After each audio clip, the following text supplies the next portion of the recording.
Welcome to the Graduation Equity Webinar Series. I'm Keffi Anderson. I'm a System Improvement Program Supervisor Lead. And today we're talking about restorative practices.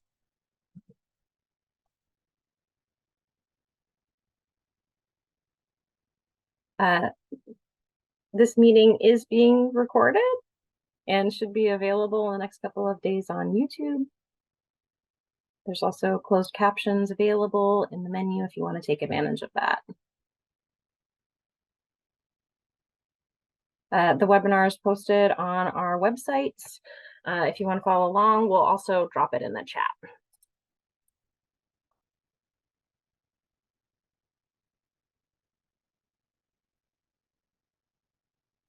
We've got some feedback that folks are curious about who's here.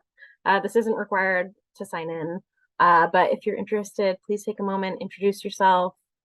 You can tell us your name, your role, your district, maybe something that you're curious about that you want to get out of today's webinar. That'd be great.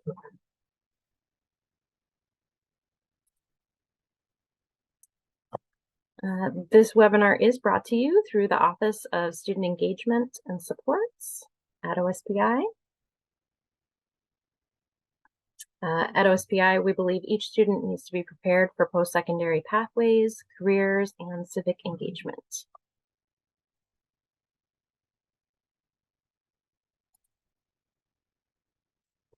The Graduation Equity Webinar Series was created with the purpose of highlighting practices that increase access to education and graduation. Through our webinars, we are striving to think critically about historical contexts and the opportunities that we have to get curious about and dismantle the policies and practices that don't serve our youth.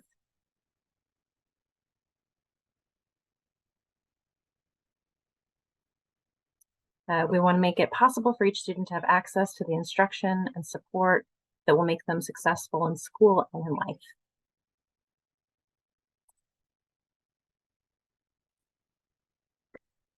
This past month, we've seen the salmon running locally, and there have been lots of opportunities to connect with local tribes through fall events. I hope you'll take advantage of the season and try to attend some of these events as well.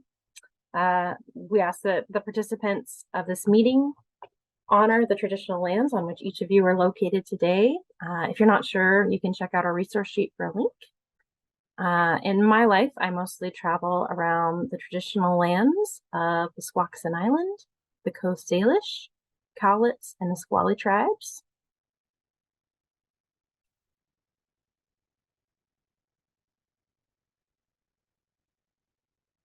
And I'd like to acknowledge the Indigenous people who have stewarded this land since time immemorial and who still live here today.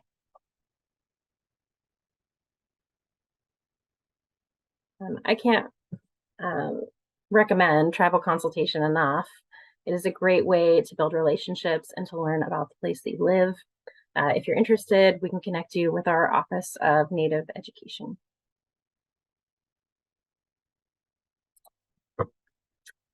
The equity focus for this webinar is restorative practices. I think we've all been in classrooms where we've seen some injustice. For myself, I know I vividly remember being kicked out of class and the embarrassment and the hurt that it made me feel. And honestly, the uncertainty about what would happen next.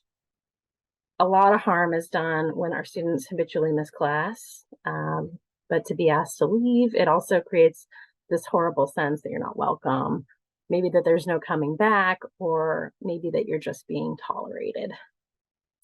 We know that students of color are disciplined at a really disproportionate rate in schools, but everyone makes mistakes, and our schools can be a place where students learn to process how they're feeling in a healthy way. And our adults too. I know I've also experienced the power of restorative justice and how it can help reset relationships and create healing. Last month, we learned from Dr. Moore about how all relationships take work. My hope is that this webinar can inspire you on how totally worthwhile it is to set up restorative relationships, and that you can feel the results right away in your classroom culture and get some resources that'll help you take the next step.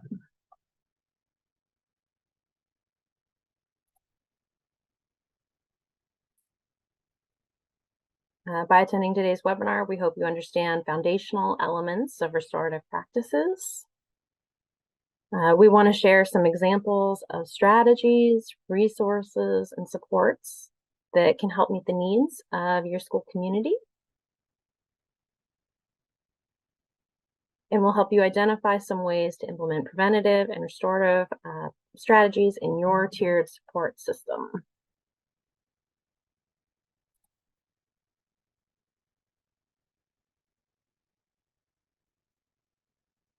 I brought with me OSPI's new Assistant Director of Restorative Practices and Student Discipline, Briana Kelly.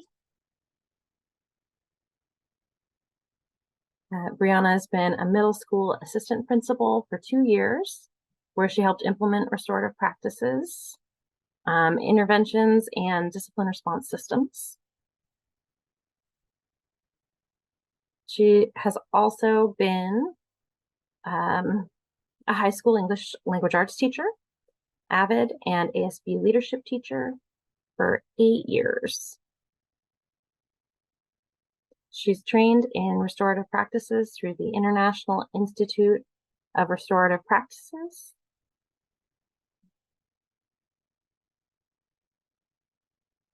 And she's also served on Association of Washington School Leaders Summer Leadership Camp and served there for 6 years.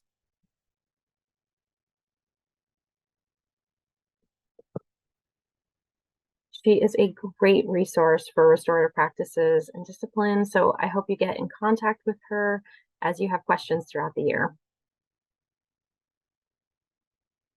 She's brought with her Dr. Lori Lynass. She's the Executive Director of Sound Supports.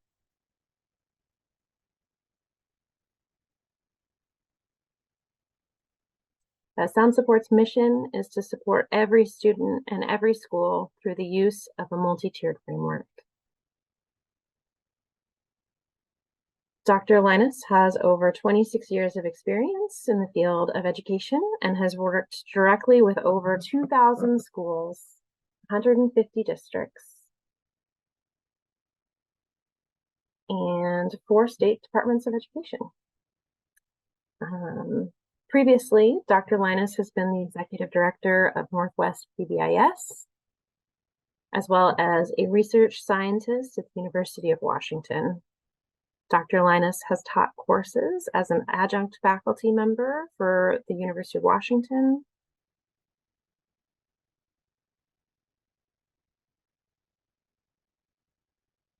as well as Seattle Pacific University and Seattle University.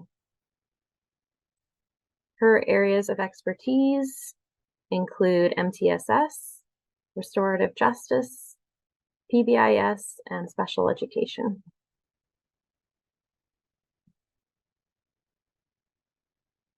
We'll also have a panel of practitioners from Washington High School that I'll introduce a little later on. Welcome. We're glad to have you all with us today.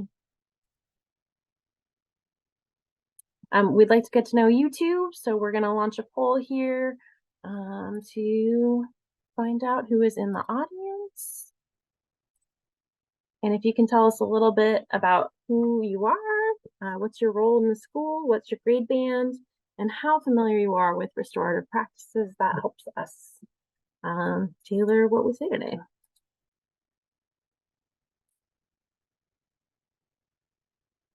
I see in our audience, we have Highline School District. That's where I'm from, Alex. So good to see you represented. Got Mount Vernon and Puyallup, Yakima. Welcome, y'all. And looking at the poll, about 2/3 of you have contributed. We've got lots of school counselors here today, it looks like. And a lot of middle and high school folks. And people feel somewhat familiar with our topic, about 76%. So if you haven't gotten to vote, that's okay. I'm gonna just share these results back with you so you can see them.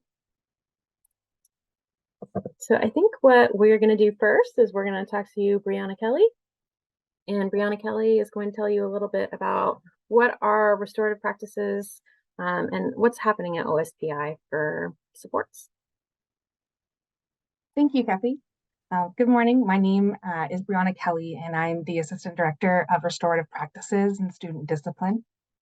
It's wonderful to be here with you today, and it's nice to get to talk about restorative practices for a little bit, as I've been running a lot of the state trainings on student discipline loss.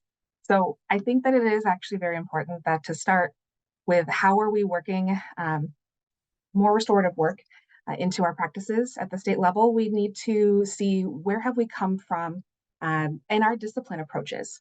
So to give a little background, in 2006, a study was done that characterized Washington as primarily using zero tolerance approaches to behavior.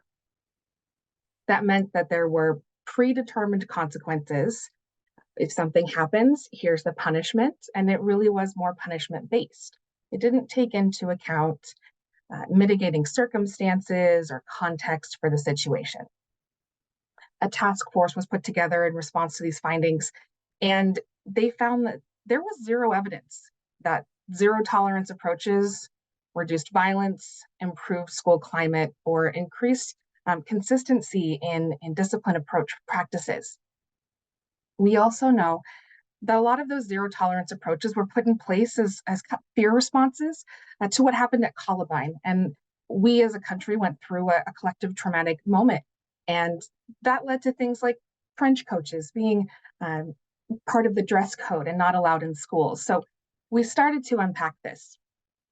Another report was done in 2012. It furthered this initial research, and it found that exclusionary discipline contributed to academic and social disengagement for students. It further created a gap between students who were receiving academic services because the majority of students who were being excluded for discipline were not. And so their academic success gap widened. So the recommendations from this report said exclusionary discipline needed to be reduced. We needed to make sure that anybody who was not in school had access to academic services, and that exclusions such as long-term suspensions, expulsions needed end dates, because it used to be, if you were expelled, you weren't coming back to school. So it needed to make sure that there was an end date and we knew what the plan was. We also needed to recognize that these practices were disproportionately impacting our students of color. And to be really frank about that, these are some data points from 2014 through 2018. I'm intentionally showing these years because in the COVID years, it really kind of disrupted our data points. And so we're just now getting current data accessible through the report card. So we appreciate your patience on that. But if we look at this kind of most recent consistent year basis, we see that on average, about 4% of students would receive exclusionary discipline. That would mean a short-term suspension, long-term suspension, expulsion, or emergency expulsion, which is a new law just passed, is now called an emergency removal. But when we broke it down by race, we saw huge disproportionalities between those students who are being excluded. So at the top, we see that Black students were more likely to be receiving exclusionary discipline, followed by our American Indian, Alaska Native, our Native Hawaiian, our Pacific Islander, 2 or more races, our Hispanic population. And so at a state level, we knew that something needed to change. And so we started to see some legislation come through. In 2013, Senate Bill 5946 put in place time limits and due process for this work. It created a student discipline task force. It required that we collect data and we analyze it by disaggregated categories that look at things like race, poverty levels, migrant status, language, and it put in place work to create a behavior menu of best practices. Then in 2016, House Bill 1541 came into place, and this was the major shift in our discipline law responses. It put in place limitations for exclusion. It required that all students had access to academic services when they were excluded. It put requirements for cultural competency to be part of training for educators. And it created an integrated student supports protocol. So this has required a major paradigm shift for how we're responding to discipline. And when I talk about paradigm shift, I talk about it, it's a major change in our worldview, how we've conceived it. Because we as humans think, what did discipline look like when we were in school? Well, that's the way discipline is. And so that's required us to change because it's the skill sets that we have or we need to build. If we didn't experience it, we may not have built those skill sets up. It's the way that we think about discipline is our justice meter needing to be retuned. And then it's what do we understand and what do we know within these skill sets? So to be really clear, some of those old punishment-based systems were really focused on exclusionary, that relied on power and control. Things were done to students instead of with them, and it was reactive. Those systems sent students and adults really into some of those stress responses. So we started to see things like fight or flight, freezing or fawning, brain responses to discipline. And really the behaviors were adult oriented. It was meant to fix a moment, but not necessarily change behavior. And so we have worked at the state level to create more responsive discipline laws that make the work restorative, relying on relationships, looking at our SEL work and social emotional learning, and recognizing this really does have an impact on the climate, the culture, the behaviors that students are exuding at schools. So if you take a look at our legislative language, WAC 392-410 says that school districts must administer discipline in ways that respond to the needs and strengths of students, support students in meeting behavioral expectations, and keep students in the classroom to the maximum extent possible. It also required that educators and administrators consider individual circumstances, the context of behavior, and school safety, working to change behavior by seeing the humanity of the person that was involved.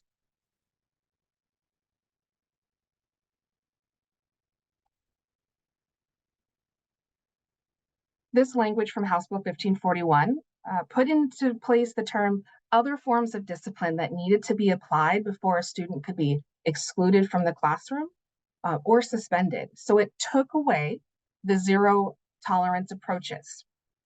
That meant that we were taking accountability for the behavior changes we wanted to see, because we know if a student doesn't know math, we teach them. If a student doesn't know English, we teach them.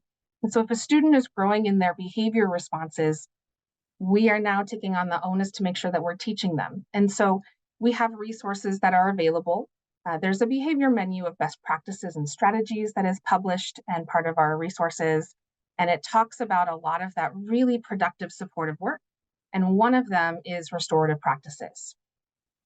So when I tried to come together with just what are the top 5 things that it would be helpful to understand about what restorative practices are, coming into this work, they are not just conflict management techniques. A lot of people think of it as that responsive element only. They are a continuum of preventative and responsive supports embedded within the multi-tiered systems of support within a school, or MTSS. They're based on implementing social emotional learning strategies because relationships are the foundation of the work, and it's used within that positive behavior intervention and support system, or PBIS. It is also deeply rooted in Indigenous cultural practices centered around respect, empathy, and accountability. It's focused on changing behavior, repairing harm, and cultivating a culture of belonging. Research also shows that it creates a more equitable discipline response. If anyone is a fan of John Hattie, you know his work. Anything on a scale from 0.4 and above creates an impact where students are more likely to gain 1 year's worth of knowledge. And the effect size of a positive teacher-student relationship is 0.72. that is a huge number. And so we know that this really does change the experience for students in school. And so if we are working to implement restorative practices at a systems-wide level, it's going to require ongoing adult professional development, trauma-informed and culturally responsive evidence-based best practices. So while you may not have all of your answers problem solved today, hopefully you will be able to gain either a new level of understanding or thoughts about how to extend this work. Because when we talk about MTSS, it's team-driven, it's data-based decision-making, it is involving students, families, and communities. It's a continuum, tier 1, all students, 2, that focus, and 3, specific, and it's evidence-based. So this resource, please don't worry about how much writing is on it, but I want to give that visual that when most people think about restorative work, it's that conflict management piece we talked about. That's that right-hand side. But to be able to do really productive behavior response restorative practices, we need to make sure that that proactive work is done consistently and it's embedded within the systems and the classroom. And so I'm very excited. There are materials that were shared out in our Engage newsletter that include a care package with a ton of great resources. I know we're putting in our chat another link to more resources that are available. And the greatest resource we brought today is Dr. Lori Lynass, and she's going to be our keynote, sharing more about the work that's happening embedding restorative work in our school systems. Thank you. Yeah, let's welcome Dr. Lori Lynass to talk a little bit about the work that she's done on restorative practices through sound supports. Well, good morning, everyone. I see so many familiar faces. I like to get on the participants list and like look down and see who I know. And I see some great colleagues and some great friends. And just a shout out, yes. Hi, Will. I saw you on there. Just a great privilege to come and talk to you. And I know a lot of you, because as I've looked down your names, could probably also get up and give this same talk. So what I'm going to try to do is really just elaborate a little bit more on the initial overview that Briana gave, and then want to make sure we really have time for our exemplars. So you can really see some amazing work being done in a high school, where we often hear like secondary, it's too hard to do this in secondary, or there's too many challenges, and they're going to show you that it really can be done and done very effectively. So if you've been in my trainings, and I know a lot of you have, I like to always do a little bit of connection before content. So I just want to see first, how are people arriving in today? So just throw in the chat. 1 being like, I could barely get myself here. It's really a rough morning, to 5, it couldn't be better.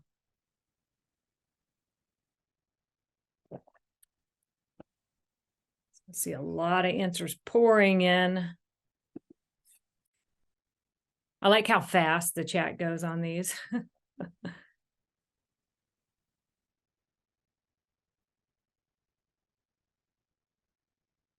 Okay, so I see kind of an average of about 3 to 4. Some of you are a little bit lower. Hopefully by the time you get off of here, we'll actually have raised that number a little bit for you.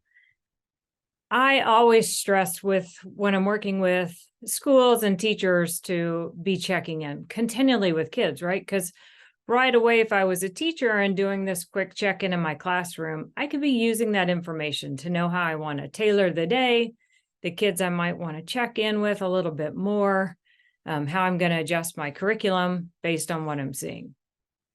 So then I've got 2 fun ones. And this kind of models, we'll talk a little bit about the circle process, but one of the schools I work with, this example comes from special education class, and they do a consistent morning check-in with their students. And the students and the adults participate in the check-in, and they do something like this. How are you arriving? They use what they call the Big Joy scale. Everybody sets a daily goal for the day, and then they do some type of fun would you rather. And their circles are led by their students. So the students get to come up with the would you rather. So we'll do 2 of these just for fun. So first one, would you rather, and these are Halloween themed for October, would you rather watch a horror movie marathon alone or go to a Halloween party full of strangers? I'll let you put that in.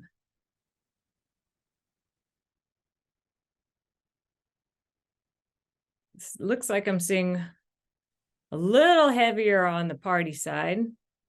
Maybe some people just like a good party. It doesn't matter if you know anybody or not.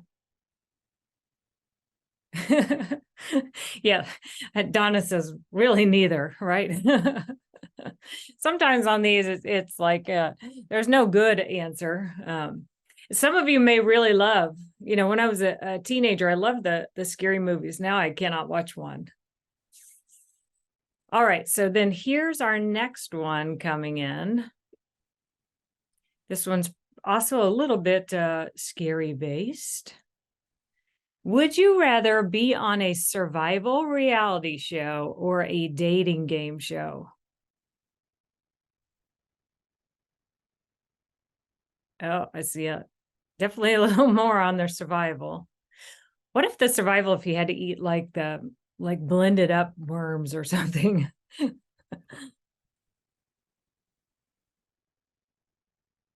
Yeah. Again, it's probably, some people are saying, well, neither, or, oh, I love it, Rick. Rick says, what's the difference? Exactly. I am so glad I don't have to be out in that dating world because it's about the same. Well, thanks everyone for playing along, right? We want to be doing these connections. It's the relationships that are important when we think about restorative. I also want to expand on, Briana talked about this work really being grounded in Indigenous roots. My training background, the majority of the training I've done and the way I teach at schools to use the circle process is linked to the Ojibwe people's work most closely. So I want to make sure I'm just taking a moment to honor that. And the Ojibwe talk about a process called badabin. Badabin means that I am always grounded in my present and my actions and what I'm currently doing now. But I'm thinking about how those actions are going to affect the future. And I'm also very aware of, are there any things from the past that need to be addressed, that harm that's occurred or something that's keeping us as a community from moving forward? And so it's this notion of past, present, and future all together. And so I want to make sure I was just doing a little education around that. Now, there's a lot of different processes for using restorative circle and circle work and different systems that are grounded in different Indigenous cultures. I'll just give you a little bit of my definition of restorative. Again, there's a lot out there across time. This is the one that we as Sound Supports have developed. So this is really about belonging. How do I create a sense of community where everyone who walks in the door, that includes my staff, my students, families, my community members, really feel like they are seen, heard, and valued? And for a long time in our school systems, people have not felt seen, heard, and valued. So this is really about creating a shift in the way that we want the culture of our school to feel. A lot of times people call us out for restorative, really focused on a way to address discipline and often some type of big discipline issue that's occurred. But what I want schools to know is this is really about a shift in your culture first and foremost. And I'll use this image, which we've gained permission to use from Catherine Evans and Dorothy Vandering. The reference to their book, The Little Book of Restorative Justice and Education, is down below this image. And if we start with the top circle, what we do first is really focus on how we nurture healthy relationships, intentionally doing that. And yes, that can happen in a circle, but it can happen in a lot of the things that we do. meeting kids at the door every day, doing community building activities, gearing our academics so that kids are working together and problem solving and doing project-based learning. It's building these healthy relationships amongst my staff. I walk into very large high schools. I've already been in 2 this week. And sometimes staff, the staff is so large that staff don't really know one another. So we've got to work on how do we build these relationships with our students, our staff, our family, and the community that interact with our schools. Once I've built that healthy relationship, right, it helps me to get to know my kids at a deep level. And I can use that knowledge to create a just and equitable learning environment. What are the learning styles of that student and their families and their cultures? What are the interests that I can weave into the learning? And so I use that information. And then when we have conflict, and we will anytime we stick lots of people in a building together, it's about how do we move into that conflict and actually use it as a learning opportunity. That's that shift from punishment to discipline. Discipline's about learning. So when we're thinking about all of those pieces together, then you can see around that is the idea that everybody always gets our respect, our dignity, and our mutual concern. When people have that sense of belonging, then we do see a reduction in the conflict that we have, right? So it starts here. I would highly recommend this book if you're just starting to look into restorative practices. It's a fantastic starter book. And so there's a couple central components. One is that restorative is really about how we're in relation to one another. A lot less about a tool for discipline, but how we are really building an ethos of care within our schools. This notion of we do with, and I'm going to break this down a little bit, and how we gain voice and input, and really gaining voice and input intentionally from our students and from our families and community members. So one is, when we think of restorative, most of us think of a circle, and there's a lot of functions for circles, starting with how we use circles for that community building, going all the way around to how we use circles for conflict resolution. So a lot of ways that we can use that tool. Again, not everything that we do that's restorative happens in a circle, but there are a lot of ways that we can use circles. And circles follow a process. So this little kind of snapshot that you see here around the process, when we go in and train, we have it on a card for our teachers and staff and students to use. And that card outlines the process. You can find that card on our website under our resources tab. The website's right down here at the bottom. But it's this idea that when students step into the circle, they should know what to expect, right? And so we start with some type of welcome, mindful moment. I do a lot of work around mindfulness, so doing some deep breathing, doing some yoga stretches, it can look different for how students might be coming in if they need to kind of de-escalate a little or take a minute and have that mindful moment, or maybe they need to create some energy and do some stretching. We use agreements in circles, and you can see a sample of agreements. Agreements are something that you create with your students. So you should do a co-creation process. That's one of the first things that you're doing when you're setting up your school or your classroom to use restorative. There's some type of talking piece that people use. Anything really can be a talking piece, so students can bring those in. And then the circle process happens in rounds. So as I mentioned, that example of the morning circle, one round is how are you arriving? The next round is about what's your goal for the day.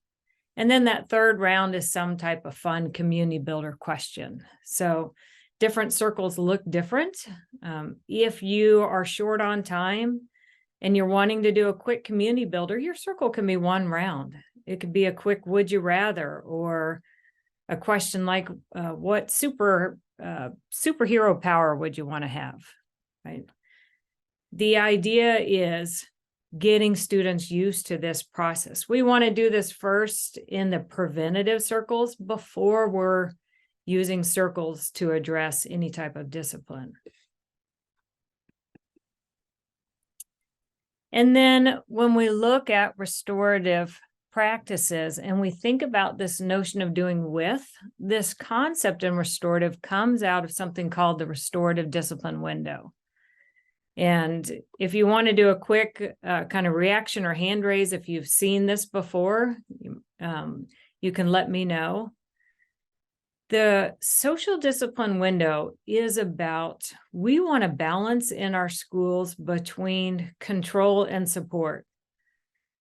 So if you look at this left-hand side going up, we can see that if we only have high control in our school or our classroom, then we're really doing things in a stance of doing something to somebody.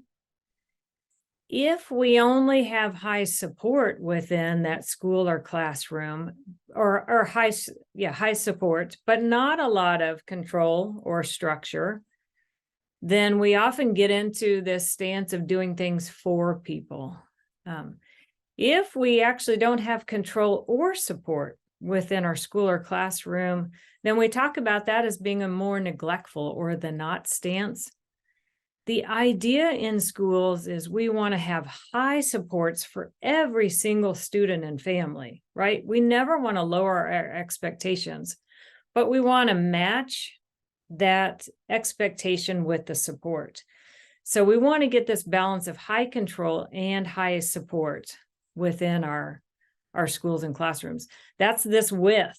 And if you look at under each of those words, the to, not, for, with, is a power structure. And the power structure we want to have is power with, shared structure with our students and families and community.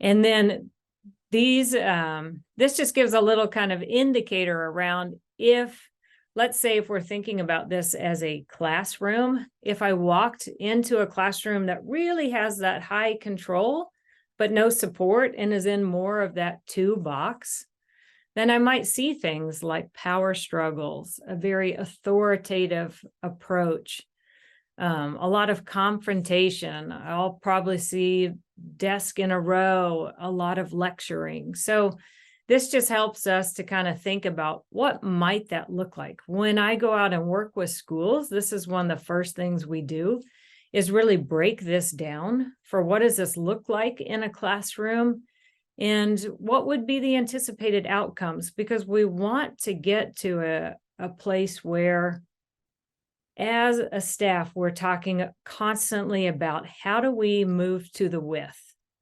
If we're designing a lesson, how do we design that lesson with this with stance in mind? I think this is a very important piece of restorative. And then there's a notion called fair process, which actually initially came out of the workforce world, adopted into a lot of the restorative practices work. And gaining voice is about three main components. First is that I really engage people in the process. I ask for their input. I may allow time for people to also do some discussion and debate around that. My input might look like something like a survey or sending out a Google form. It might be hearing people's voices in a staff meeting. If I'm doing engagement with students, it might be going around the classroom and doing some mini focus group works. But I have a way to gain that voice. And I'm gaining voice around decisions that need to be made. So most of the time with fair process in schools, we see this around the really big decisions. Let's say as staff, you are debating moving to a block schedule and looking at going to AB days. So you get information from your staff. Once the decision is made, then we move to this explanation. We let people know this is how we came to the decision. And then so how we came to that decision. And then we move to expectation clarity, which means once we've made this decision, what's the expectation of you? How do you be successful with this new decision? Maybe I didn't want to move to block scheduling, but I understand now that that decision was made. And it's really clear for what the next steps are going to be for me as the staff to move forward with that.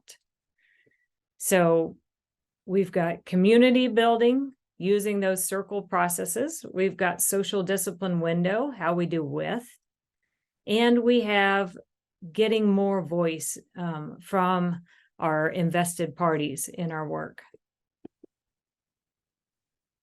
And then we come to this discipline piece, right? Which is what a lot of you signed on for. And I always like to start here to just do a quick, give me a thumbs up or a hand raise if when you look at this list of higher order thinking skills, is this what you want to see from students in your school?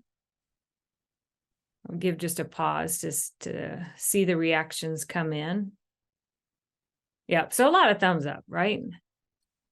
Of course we want to see these things. Not only have I worked in schools for 26 years, either as a teacher or as a trainer and consultant, I also have 2 teenagers at home. I want to see this all the time. And what I know, though, is that kids can really use, or people can use, higher order thinking skills consistently with that fully developed frontal cortex. And unfortunately for us in schools, that happens at about age 25 to 26, which means that in a classroom, there's generally one person who's got really good control over those higher order thinking skills. So we know that we're going to have issues that occur because not everyone all the time is accessing and regulating their emotions, showing behavioral control, using problem-solving skills. Even us as adults, right? We get to places where I might get upset or angry, and I may say things that I regret because I'm not accessing my frontal cortex, right? And Briana already talked about that, kids even move into when they're highly stressed or experiencing a lot of trauma, they are jumping into that fight, flight, freeze, fawn reaction. And so what we want to do is we want to build systems that really move away from punishment, which is about something negative happening when a kid's broken some type of rule in our school, to discipline, which is about instruction and change. And in restorative language, we talk about it's not about a rule that's broken, it's about the relationship that's been damaged. And so we are restoring back to that relationship. So if you think back to the 3-circle diagram, to that relationship that we worked to build. And in restorative, we use some type of questioning strategy. These are the most common ones that I see. There are different questioning strategies, different approaches, but staff then follow these questioning strategies to help kids to, or staff, if it's a staff to staff or students to staff conflict, to problem solve, right? These are designed to be used in order. We do suggest that people have training on these. And students and staff have to be ready to come into that circle and use that process. If I force a student into a restorative conversation, it's no longer restorative, right? Restorative is going to be one tool in your toolbox. This is where we're hoping to get people to, so we can have these conversations, but it's not going to be my only tool. It can be a pretty effective tool. The schools that I use, and I'm sure we'll hear about this from Washington High School, the schools that I know that really do this well say that for the majority of conflicts, then they don't see those same students coming back in with those same conflicts again. This is pretty powerful, because the last question is about how does the person or persons involved make it right? It's putting them into the driver's seat to come up with what's going to make things right. Now, there may be some additional consequences that go along with that, but we are really trying to get the students to start to see the impact of their actions and make those decisions. So if we think about a restorative school, right, it's really about building this entire ethos of care. That care is physical care, it's emotional care. The educators that are in the building are modeling being restorative in nature and showing this care. And our school policies and practices have to shift. It shifts at the school level, the district level, and the state level, which we already know through House Bill 1541. We're making those shifts as a state.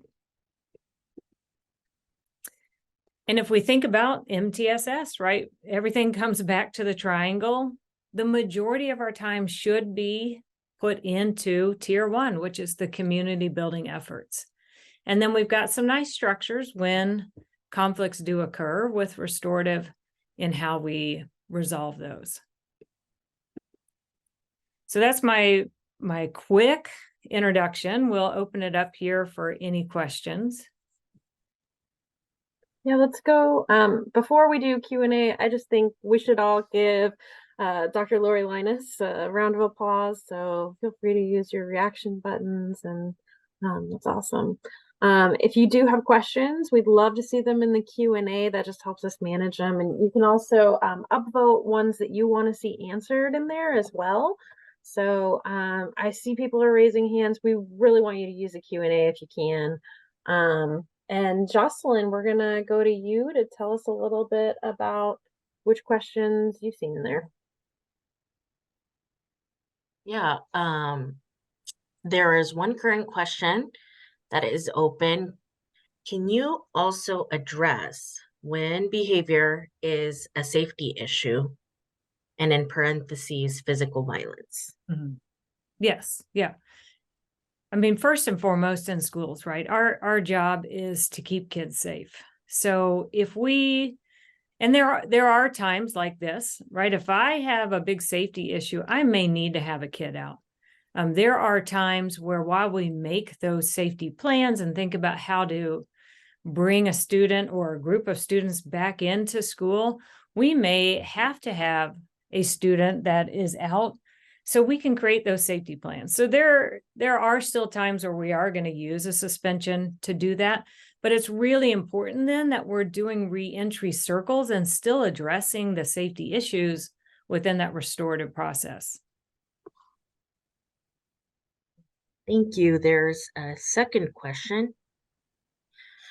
Kayleen pointed, I love the questions and I've tried them recently, but the students' response typically are, I don't know, I don't know.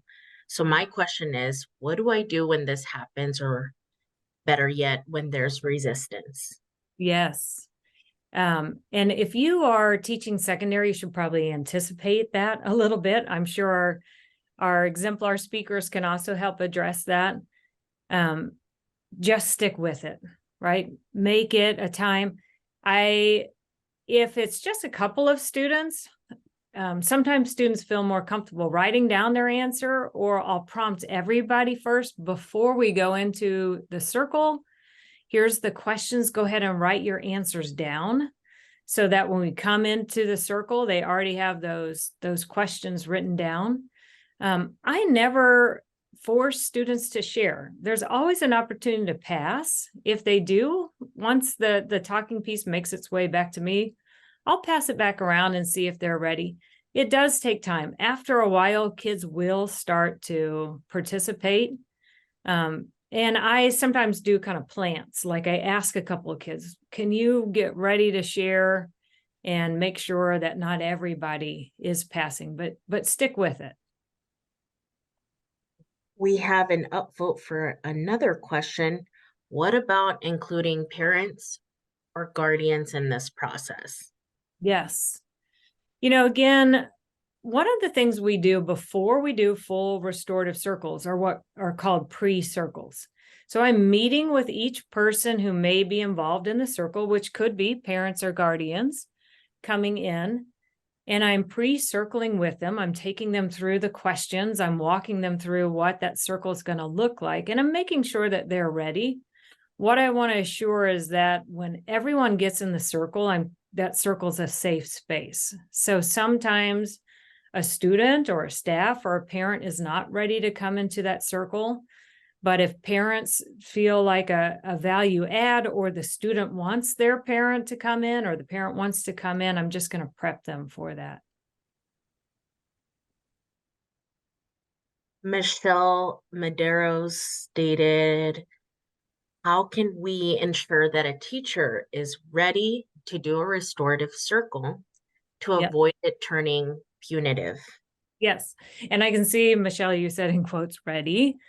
One of the biggest challenges for restorative is it's a lot easier to get kids to change than adults, right? If you've been implementing PBIS, you or any kind of MTSS around behavior, you probably already know this.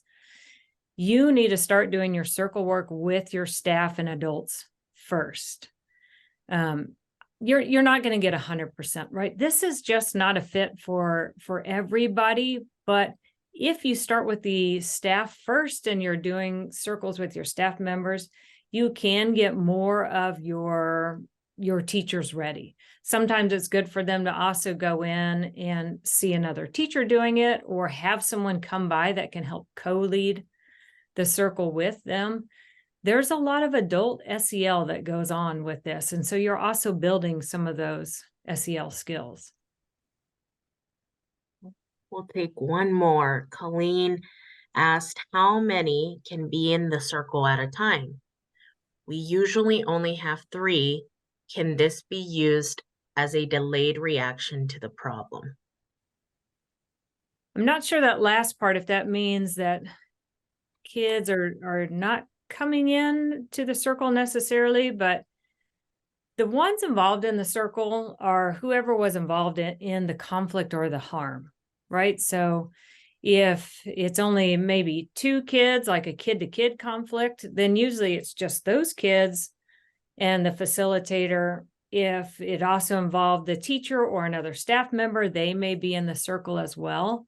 But the circle generally is just those involved in whatever conflict occurred. Awesome. Thank you, Dr. Lori. If you have time to answer questions in Q&A, you can definitely do that if you'd like to. We're gonna keep going though. We're gonna go to our panel. So we have some guests today who are from Washington High School and the Franklin Pierce School District. And let's see here. We have Megan Gonzalez. She's in her 16th year teaching at Washington High School. She teaches English. She facilitates in the Restorative Justice Center. She also teaches Intro to Restorative Justice classes. And she co-advises Patriot Crew, which is a freshman mentorship program. She coordinates some social emotional learning lessons for the staff, and she serves as the English department chair. During the summer, she's been on Association of Washington School Leaders Mount Olympus Leadership Camp staff for 12 years. and she's serving as the assistant director for these past 2 years. She received her restorative justice training through Collaborative Learning Solutions before opening the Restorative Justice Center at Washington High School with Renee Alvarez. So that's awesome. And we're also joined today by junior Renee Alvarez, who has been teaching social studies and ELA at Washington High School for the last 10 years. He's been a Restorative Justice Center co-facilitator for these past 3 years. Been trained through restorative justice with Collaborative Learning Solutions, and has been Association of Washington School Leaders Summer Leadership Camp staff as well, as served in the LACEMA junior and senior counselor positions at Mount Olympus. Welcome, everybody. We are so glad to have you today. And we are gonna talk a little bit about your experience at Washington High School. So just to give a little bit of background, Franklin Pierce School District funded this work through Title I and partially through some ESSER funds and a little bit of basic education funding. And that's just to staff the Restorative Justice Center. And I know that was a big kickoff point for this work for you all. So what are some of the services that are offered by the center? Yeah, so students can they can self-select to access the center for a number of reasons. Students that need to take or request a break from class can come into the center. We have a specific pass that students can request to and come to the center with that shows that they're here just to take a break or to connect with somebody. In the center, we're staffed by student advocates as well as me, Megan, or we have another person, Drew Romberg, who's a science teacher here that helps facilitate the space. We're in here to facilitate it at different times throughout the day. So with the student advocates that are in here, they can their role is to check in students, connect with students if students need that connection or ask for that connection. We offer some emotional support through reflection and processing with those student advocates or with us if students request to talk to an adult about some things that might be bothering them or some conflicts that might arise in their daily lives around campus, social media, etc. We also can make connections to other resources on campus. So if sorry, I got distracted. If students need more, right? And so we've connected with counselors for students that might need access to mental health supports or just family financial supports. And so we connect with people in our building to help with those things. Do you want to talk about reflective questions? I'm putting Megan on the spot. Talk about the reflective process. Sure. So when a student might not be meeting expectations in their classroom, they can be sent to us to have some reflective conversations. And those are typically facilitated initially by those student advocates asking the restorative questions and walking through that process. It's really an opportunity to reflect and process about what's going on in the classroom. And it allows for that student's perspective to be heard, which isn't always the case.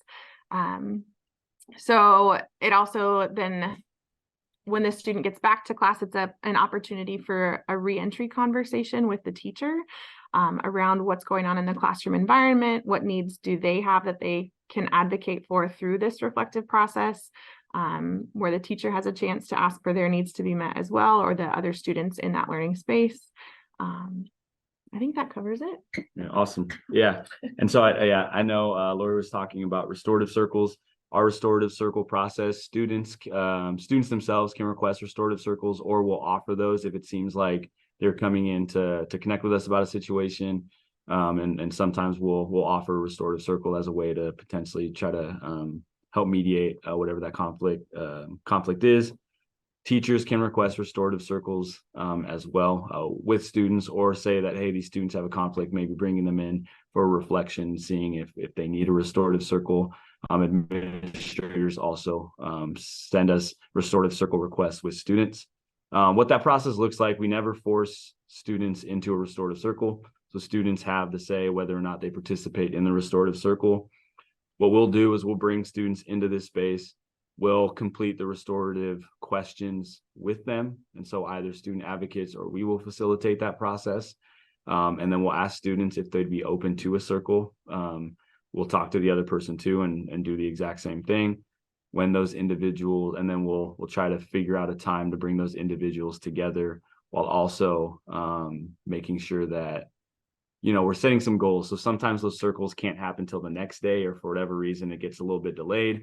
So at the end of those circles, try to set some goals for ways that we can be in similar spaces, or when we see each other, how we can help, so that that conflict doesn't persist until that circle's done.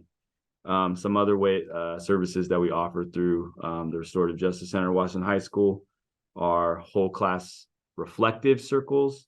So if there is a situation that happens in a classroom, there have been a couple of times where student or teachers have reached out, or admin have reached out to us and requested that we facilitate something to repair harm that's caused, or just to help build supports in classes. So for example, there's one time I had a teacher that was struggling with a class because of just disruptions that were occurring.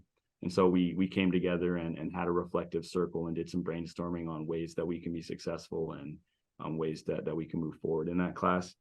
We also do community building circles. And so teachers can request those, and we help teachers facilitate those on their own if they're comfortable.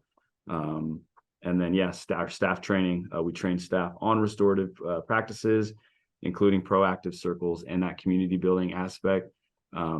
We have homeroom at the beginning of every day for 30 minutes. And every Monday, there's community circles that happen in our homeroom that are facilitated by teachers, or they're facilitated by students that we have that are in freshman homerooms, that are juniors and seniors that facilitate those circles. That's awesome. You mentioned you have student advocates. As far as like, what's the training for someone to become a student advocate? What does that process look like? Yeah, so the first year that we worked with CLS, Collaborative Learning Solutions, they trained our incoming student advocates remotely through Zoom because it was our remote year. So that's how they had access to the training. And then the first year of implementation here, we had a semester-long intro to RJC class. We had, I think, 25-ish students take it that first time around. We were able to co-teach the course the first time, where we just taught restorative practices in general, practiced some of the logistical things that go along with the space, running circles, etc. So that's where their training comes from. And then they're able to apply at the end of the semester to become a student advocate the following year. That's so amazing to have students involved in that way, to be able to, I mean, just be out in the community of students as well in their daily lives as helpers and resource offerers as well. So I know I was a teacher and I was interested in restorative practices, but I definitely didn't get the training that would have been helpful at that time. I just didn't know how to get started, and there wasn't a lot of training in my district. How do you recommend that people get started if they don't have like a grant or something and to kickstart? Yeah, so we were lucky enough to get this grant to work with Collaborative Learning Solutions, which was a beautiful starting point for us. In that training, we didn't learn about the indigenous roots of restorative practices and restorative justice, which are obviously being used in the criminal justice system, in school systems, et cetera. But we just didn't learn about the process and how it's rooted in those indigenous practices that have been used for generations. So we ended up doing a lot of research on our own and heart work. And I think that that's really critical to understand, I think, as kind of the foundation where those things come from. And one resource that we really appreciate and love is called Amplify RJ. And they have an amazing podcast that's it's just phenomenal to listen to, incredibly helpful to gain perspectives just from so many different voices. Yeah, and they provide workshops as well. I haven't been able to attend any of their workshops yet, but that's a great starting point if you're wanting to learn and understand and gain more knowledge about it. But yeah, it's heart work for us, and thinking about your own self, your own processes, your own implicit bias, things like that as you walk into the space as well. So yeah. Oh, and Circle Forward. I want to mention that book as well is also a phenomenal resource. It has a number of different activities and things that you can do with a set of kids. Yeah, so we pull from that pretty heavily as well. Awesome. Yeah, I think we have a link for Circle Forward in there for people, but the podcast, that sounds awesome too. To check it out. So I've heard a lot about these circles, and I worry that if you talk about like an incident in front of like a classroom full of people, something that happened in public, that you might embarrass like a student or something like that. The other students who were affected could potentially say things that might amp up like the tension in the room. So how do you maintain privacy and just honor everybody's needs to be heard and to get resolution? Yeah. So one of the things, and Megan will talk about she has some experience with a couple of whole class conflicts that were pretty heavy or big, that she helped facilitate. But first, our advocates do sign a confidentiality contract.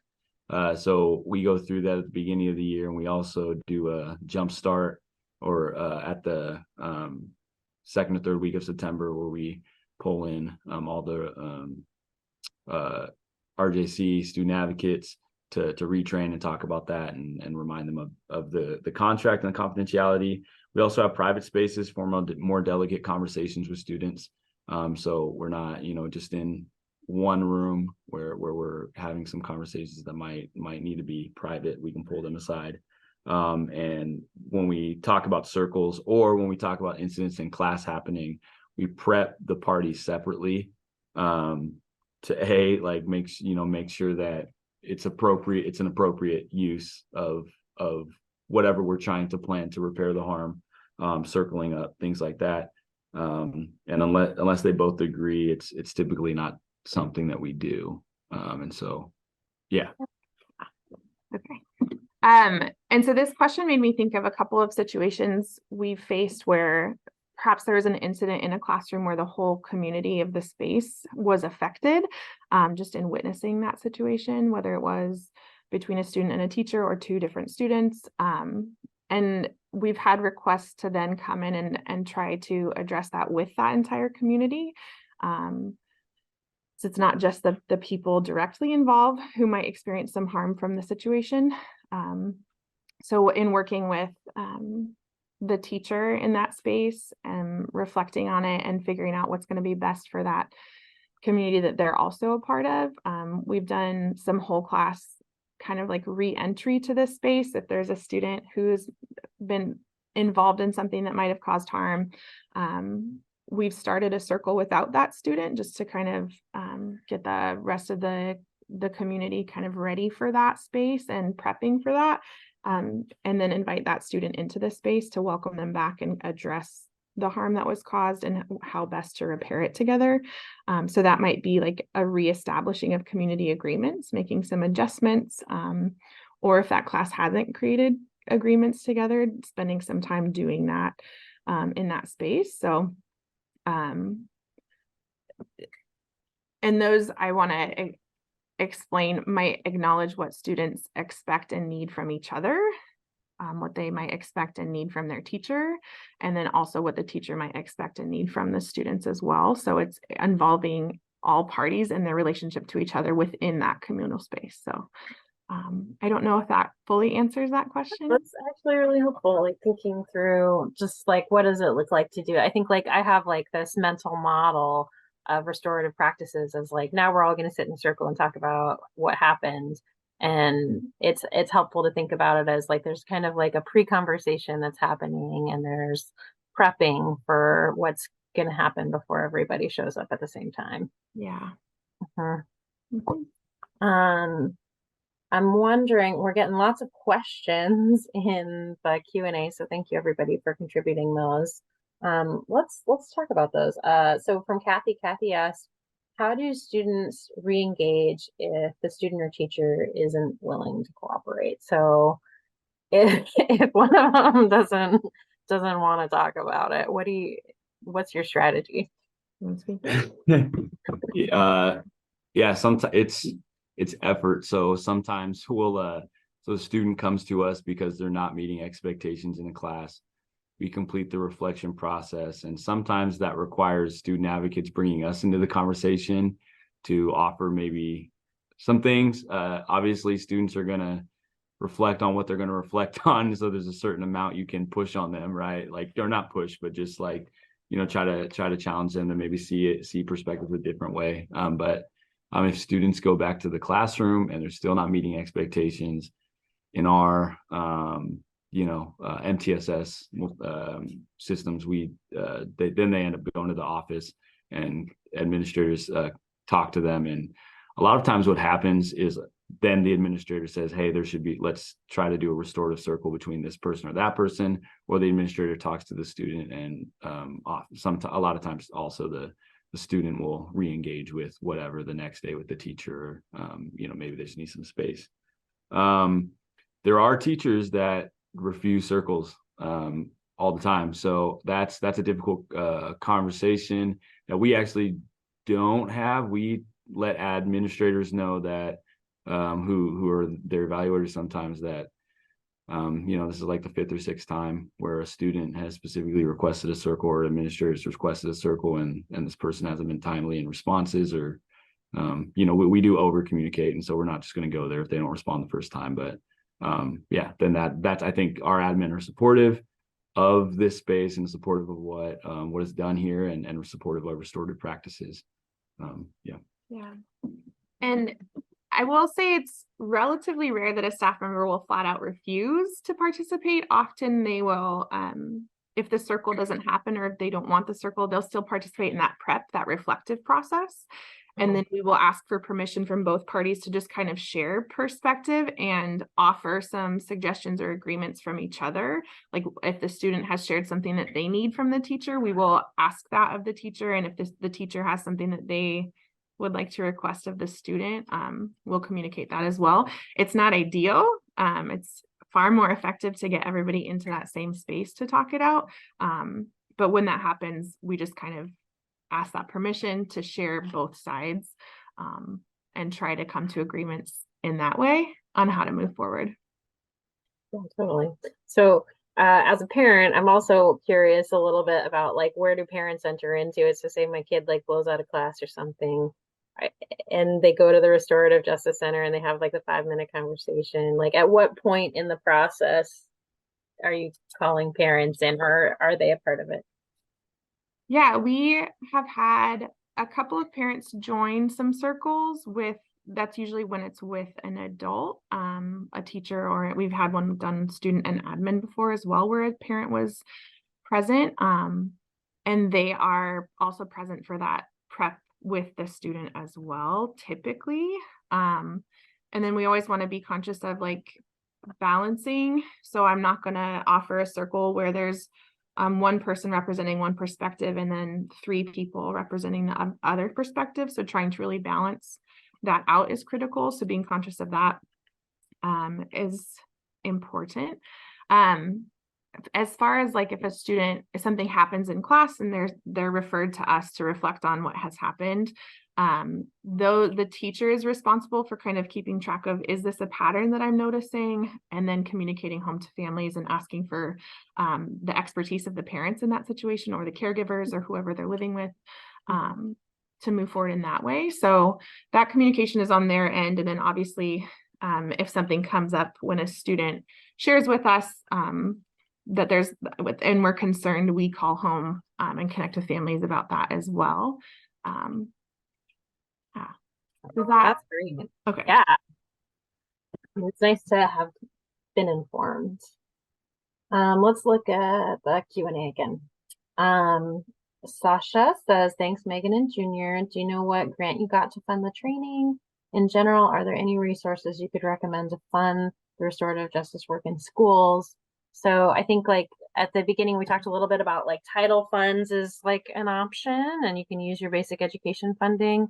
Are there other dollars out there that you all know about that are going to help you kind of continue the work? We're and Megan, maybe talk about this a little bit, but we are talking within our district about making this a part of CTE, and so personalized pathway, because we have a teaching academy and intro and college and high school psychology, things like that. So trying to figure out what's a way that we can incorporate restorative practices, restorative justice center, especially for student advocates, right? So right now we're in a block schedule, so there's some room for student advocates to be in here as an elective, but it doesn't count for any of their other than elective credit, doesn't count to any of those other requirements that they have. And so trying to figure, like, if we can make it a CTE course, then I think that helped. Mm-hmm. Yeah, I wonder about like psychology credit, even like that kind of. Yeah, so the conversations about making it a personalized pathway or grouping of some of those other things that are more like a kind of a human relations pathway or something like that. So, see, we got one more over here. Can you talk a little bit more about implementing restorative practices school-wide? It sounds like your work is integrated with classrooms. Is there a school-wide approach to building a sense of belonging and trust for the whole community? How does that work? I think a lot of our staff professional development is focused on that 80%, that proactive community building, relationship building, because really if there's nothing to restore, to go back to, if there's no relationship already built, what's the point in repairing it? So really focusing with staff on our role at staff wide is to develop relationship, develop community in each of those spaces on campus. Like on Monday, we had a professional development day, and we spent a lot of time with staff thinking about, in part, ACEs, excuse me, and the three different ways three different environments, I suppose, that can show up, how that impacts the brain, excuse me, and the stress and the way it impacts, and how do we as staff prepare to potentially co-regulate with students and just be aware that if a kid has their head down, it's not necessarily because they don't like you or they don't like English or whatever that is. There's almost always a story that goes along with that. So really opening up our hearts and minds to see that it's not just us. It's not personal. More often than not, there's something behind that. So a lot of staff training is really around that. And as we're going through this and doing more and more training with staff, their capacity and confidence is building to run circles in their classroom, in their own spaces, which has been beautiful to see. And like Junior mentioned earlier, we write circle questions for every Monday's homeroom. So that's a nice way for them to start the week off with those circles. Anything you would add to that? Okay. I mean, would you say that the majority of your staff is on board and enthusiastically behind the work of it? Yeah. I think so. And I would say so. And I think there's a lot of, and so Megan's been working here for how long, you say, like 16 years? 16 years. And this is my 10th year, and I also graduated from here. So I think that also among our staff, there is trust that's been built with us, like just on a relational level over the years. And so I think that even with staff that have questions or I don't want to say challenge, but are trying to think through restorative practices, I feel like there's a level of comfort with connecting with us or connecting with people that will connect with us and supporting that.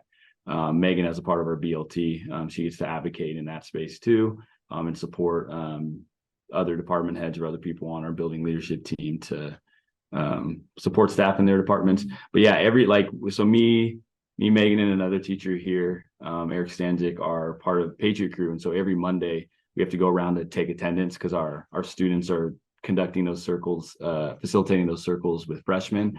And so we see classrooms, and it seems like almost all the classrooms are circled up on Mondays. Teachers have the questions projected on their overhead and their pass and talking pieces. But and there's any school, there's going to continue to be challenges and stuff. But like I said, the admin support part of it, this is just being what we do, and this is a non-negotiable, really helps as well. Yeah, that's interesting. I mean, Briana, I don't know if you're listening, but as far as like the administrative support, like, do you want to speak to like what does it look like to support this as an administrator? Absolutely. So I was at a middle school level, and I think part of it is knowing where your building needs to start. There are a ton of great resources out there, depending on whether it's just that early implementation, whether it's bringing in trainers to do whole staff training. I know that in my first building, that was how we started to implement it. And it was the admin leadership saying, listen, this is our focus, this is our why, here's what our data says, here's what the research says. And you really have to kind of start with that why piece and give them the tools to want to champion this work, because we know that it's better for students, and we also know it's better for them because this is hard work. When if for anyone who hasn't been in the classroom, especially post COVID, like the emotional toll is heavy, and so the more people that we can collectively help do that lift together, I think part of the shift of moving a building level is the accountability piece as well, and it's modeling the work. So starting off staff meetings the exact same way that you would hope that your staff start off classroom meetings, asking them to, I do, we do, you do. We're going to focus on this. And now our next staff meeting, please bring an example of this, or I'm going to come cover your class and I'm going to allow you to go watch you. If you're really struggling with a student or feel like you're having a hard time engaging with them, asking them to go watch that student in a different class with a different teacher and just looking at the interactions or what, resources and supports, because the restorative work is based on is culturally responsive relationships, getting to know the person. And so that could be breaking out of the comfort zone for some staff who, this is my work and I stay here and this is my classroom. And so it's that paradigm shift of education. But, I appreciated Michelle's question about in the Q&A about how do we know if a staff member is going to be ready for a hard conversation? And that would be a moment as an admin that first, always giving positive intent. I'm not going to know until we're in that moment that they're not ready. But teachers have rights, and so I'm checking in with that teacher, especially if they've asked the student to step out. They have that right to make sure that we're following up with them. And if I'm reading the body language and I can just tell they're not ready, that I'm supporting both the student and the staff member, maybe we're going to delay that conversation for a day. Then I'm going to do a check-in with that teacher. What do you need? What's going on here? And we're making sure that facilitator is there. So if you're doing a circle, it's not asking the staff member who has been harmed to run the circle. That staff member is part of the circle as part of the healing. And so someone else is facilitating it. Hopefully your administration is trained, or you've got phenomenal facilitators like Megan and Junior, but making sure that they feel heard and that, like they said earlier, practicing it together. A great way to practice, my old building used to do a staff circle, and it would be a problem-solving circle, and the staff would come together and, Thursday after school and just sit and say, tell me what's going on in your week that you're really kind of struggling. And they would practice that listening and sharing session with each other, which gave them that more confidence to lead it with students. So it's all about kind of finding out what you need. And if you don't know how to respond to what you need, reaching out to resources and connecting with us so that, the smartest person in the room is the room. Let's bring together some great people to give good ideas. Yeah, it's awesome when administration can be behind you and be able to offer you some just opportunities to grow, and to have it be a choice that people want to engage in. I think I've seen like so much of a shift to like public practice over the last few years, and just like what does it look like to, I don't know, be vulnerable and willing to say, like, I don't know everything. And I think it's an important kind of culture of a school too, to know that like it's okay to make mistakes, and that's part of life, especially with so many students that you're running into every day. So awesome. I wonder about, so Lisa asked, do you let people come and observe your restorative practice center work, or how does that work? Yes, we've had a number of different schools and districts come and visit. FP in our own district just came to visit last week, which was pretty cool to connect with them. Ronnie Gordon, I see you're here. You came to visit last year with us. North Thurston, Kristen, I see you. Also has come to visit. We have discovered through those visits that it's best if we cap the number of people entering this space around 3 at a time. It's pretty daunting for students who are accessing to walk in and see a number of people, especially ones they don't know.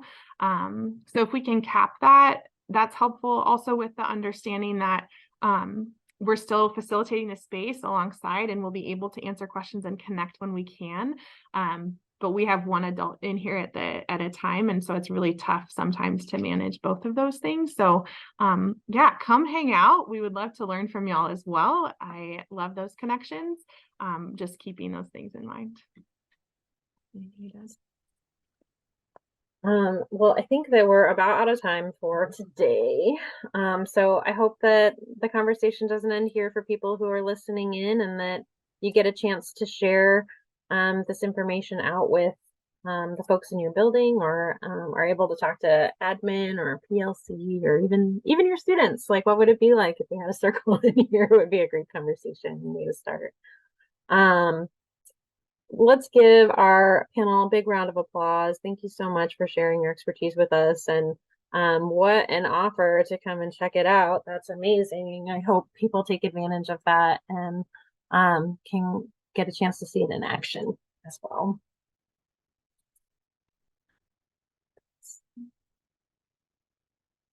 So before you go, we have a couple of resources to share with you.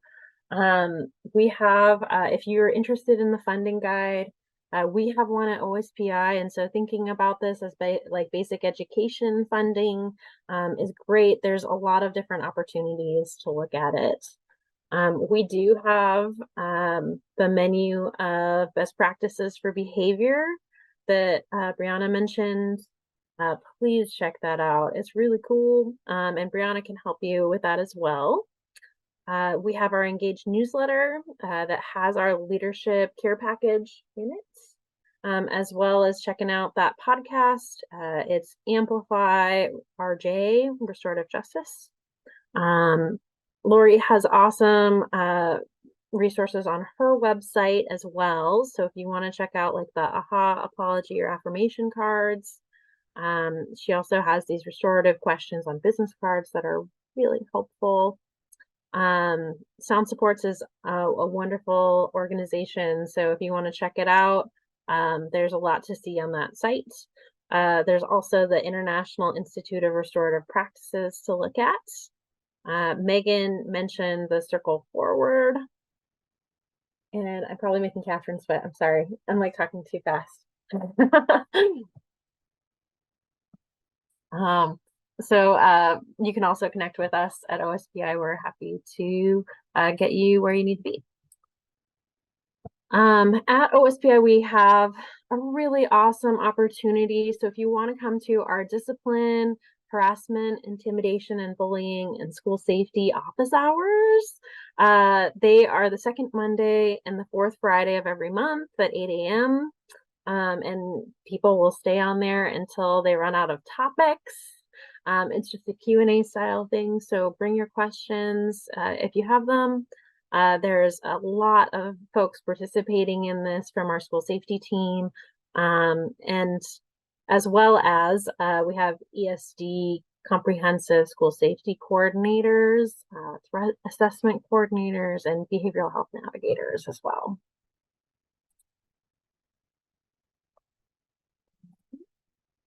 And next month, we're going to talk a little bit about Tier 2 solutions for student well-being. We hope you can make it to that. We'll have Rachel Manning with us from the University of Washington to talk behavioral health and what to do with groups of students who need similar supports. And these links are in the resource sheet, but you can also please share it with a friend who you think might be interested.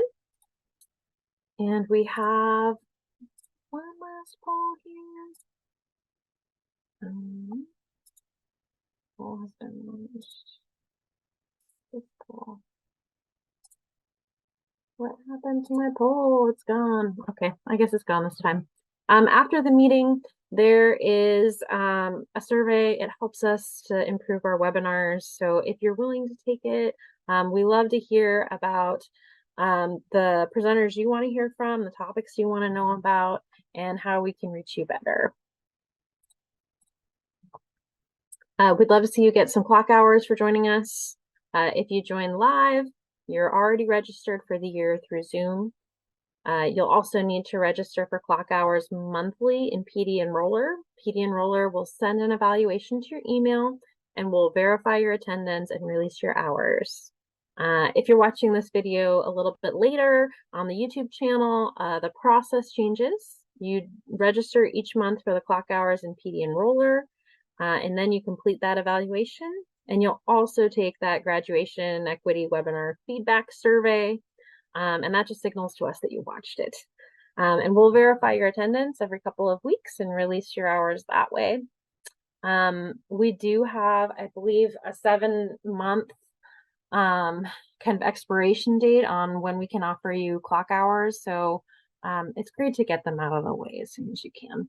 And if you have questions about this, you can talk to Ronnie Larson. She does our clock hours support. And for the PD Enroller hours, they are available on our webpage. So if you want a link to that, they're in the description for how to register on the Graduation Equity Webinar webpage. Awesome. Thank you so much for joining us this month. We hope to see you next month, and have an awesome October. Thanks, everybody.